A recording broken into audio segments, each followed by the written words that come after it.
Asal-usul penciptaan, sintesis evolusi sains, dogma samawi, dan spiritualitas Rumi dalam antropologi modern.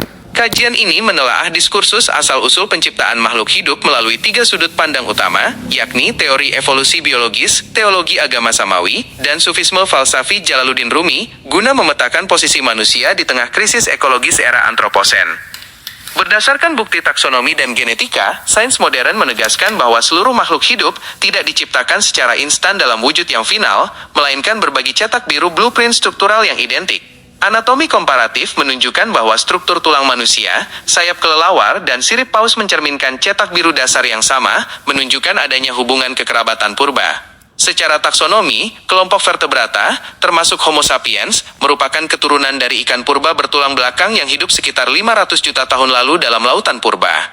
Pemahaman ilmiah ini meruntuhkan miskonsepsi populer bahwa manusia berevolusi langsung dari monyet modern. Sains menyatakan bahwa keduanya sekadar berbagi nenek moyang yang sama dalam garis waktu geologis.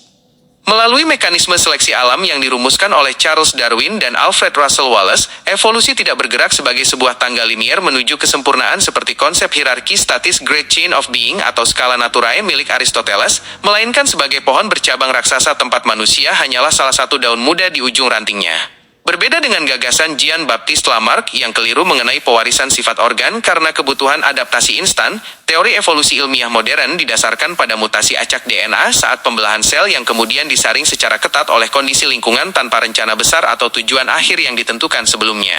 Paradigma empiris ini secara fundamental bertentangan dengan narasi dogmatis agama samawi yang memandang manusia sebagai ciptaan istimewa yang langsung dibentuk secara sempurna dari tanah melalui figur pasangan tunggal Adam dan Hawa di Taman Eden. Data genetika populasi dan biologi molekuler membuktikan bahwa populasi nenek moyang manusia tidak pernah sesempit satu pasangan tunggal, melainkan berkembang perlahan dari populasi besar Homo sapiens yang sudah eksis sejak 300.000 tahun lalu. Upaya kompromi teologis yang menyatakan bahwa manusia sebelum Adam tidak memiliki akal juga dipatahkan oleh penemuan arkeologis berupa lukisan dinding gua dan alat batu rumit, yang menjadi bukti nyata bahwa manusia purba sudah memiliki kapasitas kognitif, akal budi, serta kesadaran sosial yang tinggi jauh sebelum penanggalan biblikal kisah Taman Eden. Menariknya, jauh beberapa abad sebelum Darwin merumuskan teori seleksi alam, penyair sufistik Jalaluddin Rumi dalam mahakaryanya Masnawi sudah mengartikulasikan sebuah pandangan kosmologis mengenai perubahan wujud makhluk hidup yang menyerupai tahapan evolusi kesadaran. Pandangan kosmologis yang didukung oleh pemikiran Rumi ini memandang penciptaan sebagai perjalanan spiritual kosmik yang dinamis, di mana kesadaran bergerak maju dari ranah materi mati, mineral, naik menjadi bentuk tumbuhan, berkembang menjadi hewan, hingga akhirnya termanifestasi dalam derajat manusia. Namun, terdapat batas demarkasi yang jelas antara evolusi materialistis sains dengan evolusi spiritual Rumi. Jika sains melihat evolusi sebagai proses mekanis acak tanpa sutradara dan tanpa target akhir, Rumi justru melihatnya sebagai tangga spiritual yang digerakkan secara teleologis oleh cinta ilahi, al-ishqo. Bagi Rumi, wujud fisik manusia bukanlah puncak akhir dari segalanya, melainkan sebuah jembatan transisi untuk evolusi kesadaran berikutnya menuju ranah malaikat hingga akhirnya melebur kembali ke dalam asal-usul spiritual yang abstrak bersama Tuhan. Sintesis antara pemahaman evolusi sains dan spiritualitas ini membawa manusia pada sebuah paradoks moral di era antroposen.